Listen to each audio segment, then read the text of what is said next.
दोस्तों अब तक हमने कहानी के 10 पार्ट्स अपने चैनल पर पब्लिश किए हैं। प्लेलिस्ट का लिंक आपको डिस्क्रिप्शन में मिल जाएगा। ये कहानी का आखिरी पार्ट है। अपना एक्सपीरियंस कमेंट सेक्शन में जरूर शेयर करें। ये ब्राजीलियन लैंग्वेज की पहली नेटफ्लिक्स सीरीज है और उम्मीद करते हैं आप इसको हमेशा याद रखेंगे। कहानी वहीं से कंटिन्यू है जहाँ पिछला पार्ट एंड हुआ था। शेल के बाद ऑफशोर भी डिस्ट्रॉय हो गया। मिशेल को अरेस्ट कर लिया गया। काउंसिल हेड नायर मार्को और उसके नाना लियोनार्डो भी वहीं रहने का फैसला करते हैं और रेडिएशन लीकेज की वजह से मर जाते हैं। मर्सिला, विक्टोरिया और ऑफशोर के कुछ लोग सबमरीन के जरिए प्रोसेस बिल्डिंग तक पहुंच जाते हैं, मगर एंड्री उन्हें अंदर आने नहीं देता। फिर हम एंड्री की मिशेल के साथ बचपन की यादें देखते हैं। एक दिन उसके माँ बाप छत से गिर गए थे। तब एंड्री ने मिशेल से झूठ कहा कि मॉम डैड ऑफशोर जा चुके हैं और अब हमें भी वहीं जाना होगा। वो अपनी बहन को अपनी गोद में सुलाता है, एक बाप की तरह उसे पालता है, मगर अब दोनों दुश्मन हैं। प्रेजेंट टाइम में जोआना की टीम ऑफशोर के लोगों के साथ सबमरीन में थी। वो गार्ड से कहती है वेलकम टू द 97%, क्योंकि अब कोई 3% नहीं। ऑफशोर के लोग इनलैंड वालों जैसे बन गए, एग्रेसिव, हारे हुए, क्योंकि थे तो वो सब इनलैंड के ही।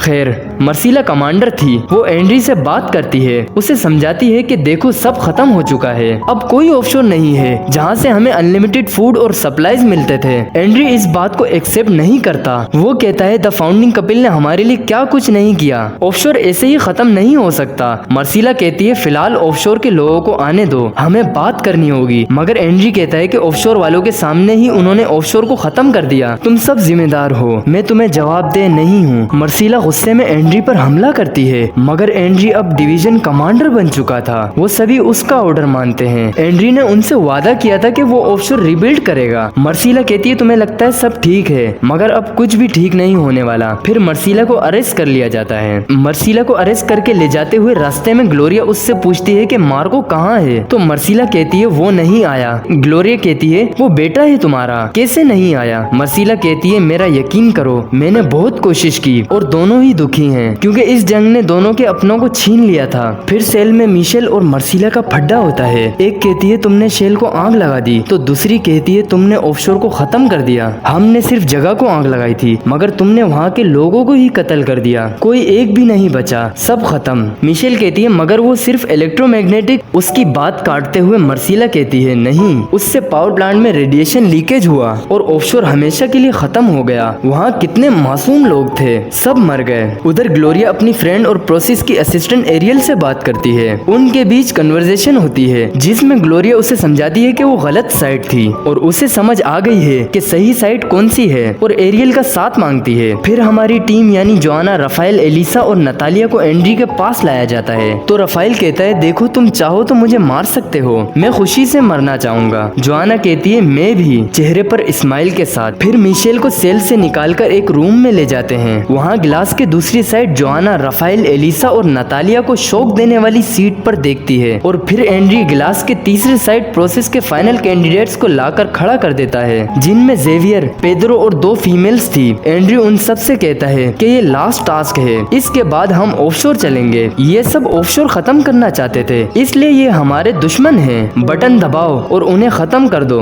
अब यहाँ काफी शोर शराबा शुरू हो जाता है। एक तरफ से मिशेल चिल्लाती है कि ऑफशोर खत्म हो गया है, ये सब करने की जरूरत नहीं है, एंड्री झूठ बोल रहा है। उधर से राफेल, जोआना, एलिसा और नतालिया भी चिल्ला रहे थे ऑफशोर डिस्ट्रॉय हो चुका है, हमने खुद किया है, ये सब मत करो। मगर तीनों तरफ से गिलास लगे थे और किसी को भी किसी की आवाज नहीं आ रही थी। जेवियर उन्हें समझाता है देखो उनके लिप्स रीड करो, शायद वो यही कहना चाहते हैं कि हमने ऑफशोर खत्म कर दिया है। मगर पेड्रो कहता है कि जाहिर है वो लोग मरने वाले हैं, इसलिए हमें मैनिपुलेट कर रहे हैं। खैर, काफी शोर शराबे और आर्गुमेंट के बाद पेड्रो बटन दबा देता है। उसकी साइड राफेल था, उसे झटका लगता है। इधर मिशेल चिल्लाती है उसका दोस्त मरने वाला है, और फिर जेवियर को छोड़कर बाकी तीनों बटन दबा देते हैं। वो सब जेवियर को भी फोर्स करते हैं। जोआना मना करती है, मगर इधर पेड्रो उसे फोर्स करता है और एंड में रोते हुए वो भी बटन दबा देता है और सभी मर जाते हैं। और फिर एंड्री उन्हें इन्फर्टाइल करके वेलकम टू द 3% कहता है। वो सब बहुत खुश होते हैं। और जब जेवियर अपने दोस्तों की लाशें उठा रहा था तो राफेल की सांसें चल रही थी। पेड्रो कहता है ये जिंदा है, तो जेवियर उसके सर पर मारता है, मगर वो बेहोश नहीं होता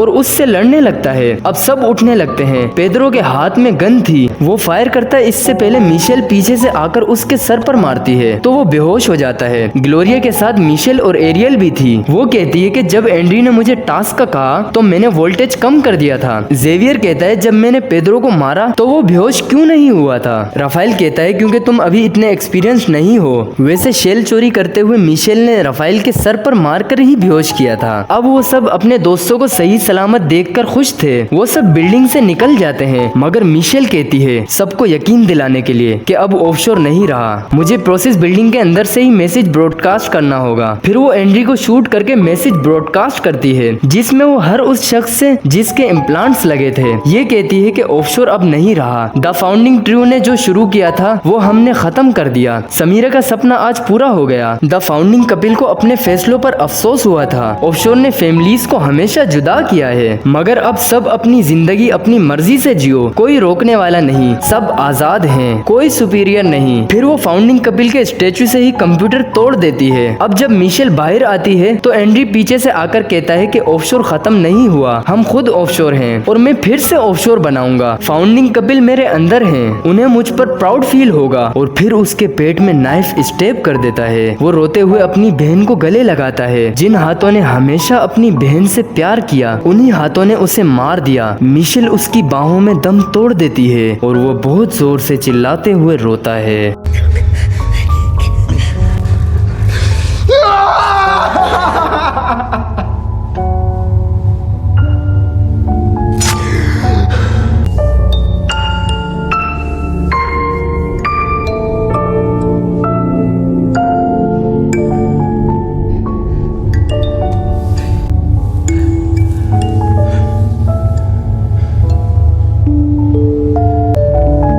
A gente tem muito orgulho de você.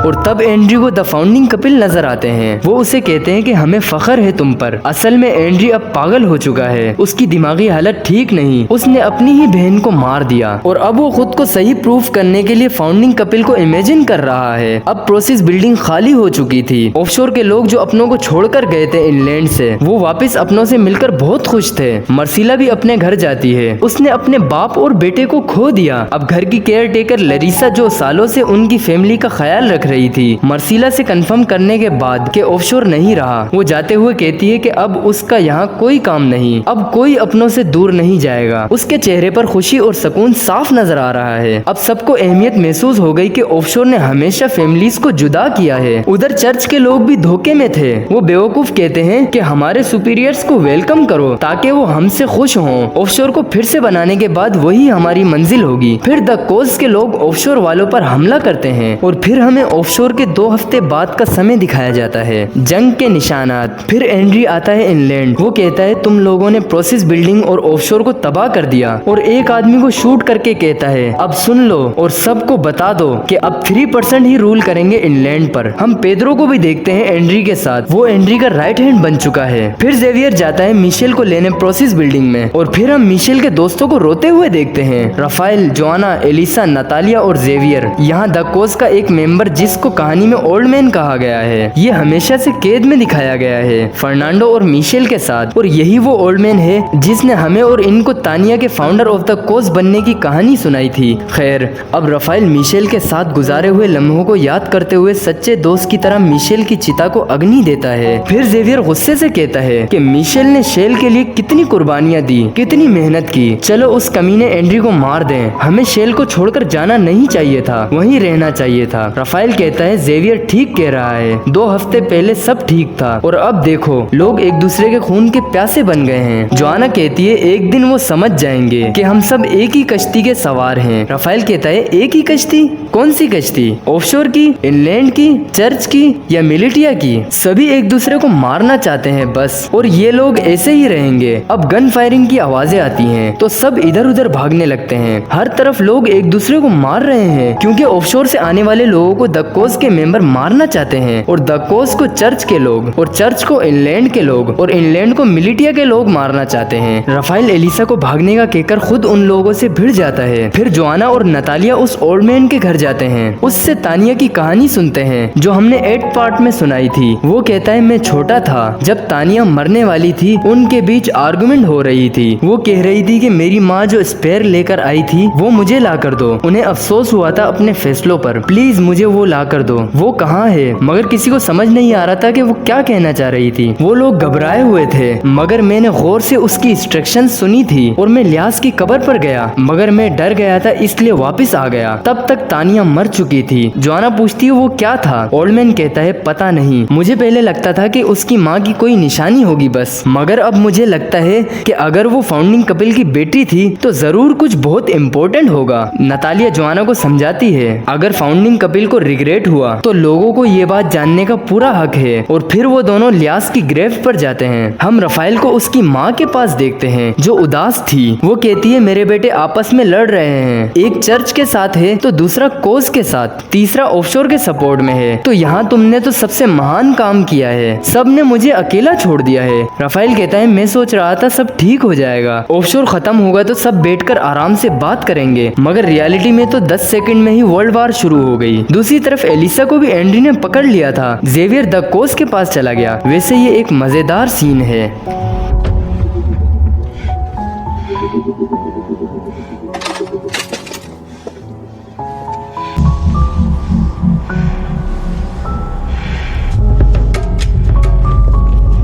खैर अब जोआना और नतालिया उस स्पेयर को लेने गए हैं।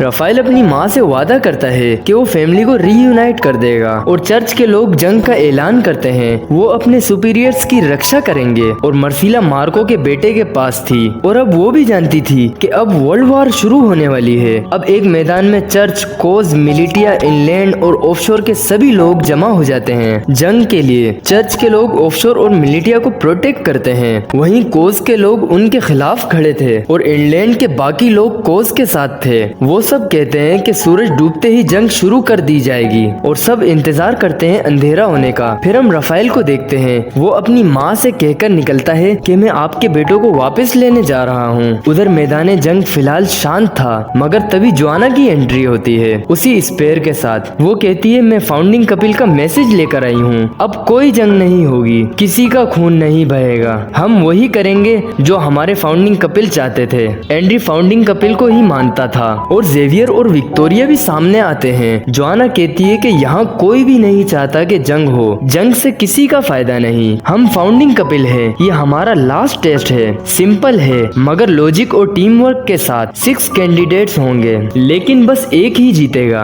और विनर फैसला करेगा कि क्या करना है। वो जो चाहेगा वही सबको मानना पड़ेगा, कोई आर्गुमेंट, कोई वायलेंस नहीं होगा, ये एक डील है। अब जोआना कहती है कि मेरे पास एक डील है, तो कौन इतना बहादुर है कि मुझे चैलेंज करे? जेवियर कहता है मैं हूँ। फिर वेरोनिका कहती है मैं भी। मर्सिला कहती है अगर कोई ऐसा है जो ये डिसाइड कर सकता है कि आगे क्या करना है तो वो मैं हूँ। जोआना कहती है और कोई? राफेल कहता है क्या मैं भी आ सकता हूँ? और फिर जोआना कहती है कि क्या लास्ट वाला कोई ऑफशोर से नहीं आएगा? एंड्री। तो पेड्रो और एलिसा उसे फोर्स करते हैं कि तुम तो लीडर हो ना, साबित कर दो कि तुम ही बॉस हो। अब एंड्री अपनी गन पेड्रो को देते हुए कान में कहता है कि कुछ भी हमारे अगेंस्ट हो तो फायर कर देना। अब हर तरफ सन्नाटा और खामोशी छा गई और 6 कैंडिडेट्स के सामने रूल्स के साथ गेम शुरू होता है। जोआना, एंड्री, राफेल, मर्सिला, जेवियर और विक्टोरिया द फाउंडिंग कपिल बोलना शुरू करते हैं। हर कैंडिडेट का शेप और कलर डिफरेंट होगा। 3 टाइप्स के कलर्स और 3 टाइप्स की शेप हैं, ब्लू, रेड और ग्रीन, स्क्वायर, सर्किल और ट्रायंगल। टोटल 9 कॉम्बिनेशंस हैं। हर एक को अपने ओपोनेंट का सिंबल गेस करना है। अगर आपने 2 बार गलत गेस किया आप एलिमिनेट हो जाएंगे और अगर किसी और ने आपका गेस कर लिया तो आप एलिमिनेट हो जाएंगे। आखिरी में बचने वाला विनर है और हर कोई सिर्फ अपना सिंबल देख सकता है। सबसे पहले डिवाइस जिसके हाथ लगेगी पहली बारी उसकी होगी और फिर ऐसे ही आगे ट्रांसफर होगा। ऐसे ही गेम चलेगा और बेस्ट कैंडिडेट जीत जाएगा। Good luck. Melhor. Já.